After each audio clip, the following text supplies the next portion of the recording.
आपके साथ मैं हूं श्वेता त्रिपाठी। रिपब्लिक भारत के डिजिटल प्लेटफॉर्म में स्वागत है आपका और आप देख रहे हैं मेरे साथ दृष्टिकोण में आज हम बात करेंगे 26 दिनों के बाद आर्यन खान को मिली जमानत की। लेकिन आर्यन खान को जमानत तो आज बॉम्बे हाई कोर्ट ने दे दी, सशर्त जमानत दी है। सशर्त जमानत का क्या मतलब है ये भी मैं आपको बताऊंगी।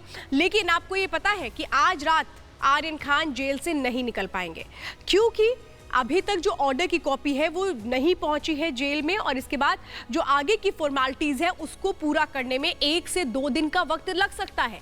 ये बातें खुद बताई गई आर्यन खान के वकील की ओर से। लेकिन आर्यन खान के मन्नत जाने की जो मन्नत है वो आज पूरी हो गई। 8 दिन पहले दिवाली के आज जमानत मिली शाहरुख खान के बेटे आर्यन खान को। हालांकि एनसीबी ने पूरी कोशिश की, जमानत का विरोध किया गया, जिसमें उन्होंने साफ तौर पर बताया, एएसजी अनिल सिंह जो एनसीबी की तरफ से इस केस को लड़ रहे थे, उन्होंने साफ तौर पर दलीलें रखी कि एनडीपीएस के तहत जो धाराएं लगाई गई हैं ये गैर जमानती हैं और इस केस में जमानत नहीं दी जानी चाहिए। साथ ही ये भी बताया गया कि किस तरीके से जो ड्रग्स है वो आर्यन खान ले रहे थे, उनके पेडलर से किस तरह के कनेक्शन थे और साजिश की बात को फिर आज एनसीबी ने दोहराया। वो साजिश की बात जो कल मुकुल रोहतगी की तरफ से कोर्ट में कही गई थी कि जो साजिश की धाराएं थी वो अरेस्टिंग के बाद जोड़ी गई थी और ये आधार उन्होंने रखा था कि जो अरेस्टिंग दरअसल हुई थी आर्यन खान की वो इल्लीगल थी। ये कौन कह रहा था?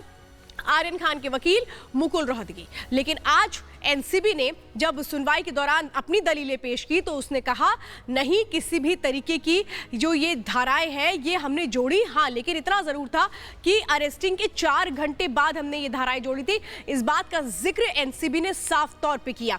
एनसीबी ने ये बताया कि किस तरीके के कनेक्शन आर्यन खान के रहे हैं और उस दूसरी तरफ लगातार मुकुल रोहतगी ये कह रहे थे कि बेल तो दी जानी चाहिए, बेल राइट है, जिस पर एनसीबी ने ये कहा कि बेल का कोई नियम नहीं है, ये एक एक्सेप्शन है, यानी कि अपवाद है।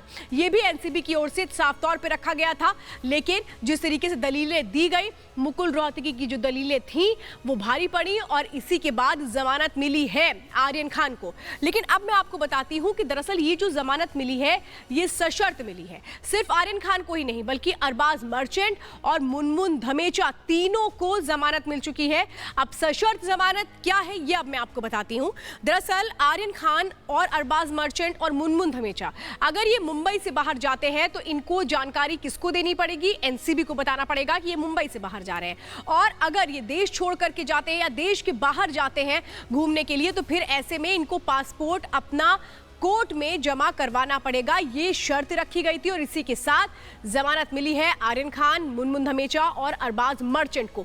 आज कोर्ट में एनसीबी ने यह भी बताया कि किस तरीके से जो ड्रग्स मिली थी अरबाज मर्चेंट के पास से, उनके जूतों से, वो भी जिक्र किया गया कि कैसे उसका इस्तेमाल किया जाना था। एनसीबी ने फिर से आज दोहराया कि जो बल्क क्वांटिटी की बात हो रही थी, जो चैट में लगातार जिक्र हो रहा था, उसका जो यूज था वो कमर्शियल पर्पसेस के लिए होना था, यानी कि पर्सनल यूज उसका नहीं होना था।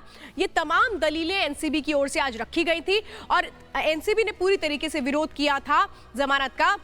लेकिन मुकुल रोहतगी की दलीलों से कोर्ट कन्विंस हुई और इसके बाद आर्यन खान को जमानत मिल चुकी है और मन्नत में उसके बाद खुशियां भी मनाई गई। लेकिन थोड़ा इंतजार करना पड़ेगा, मन्नत पहुंचने का आर्यन खान को आज की रात जेल में ही बितानी पड़ेगी।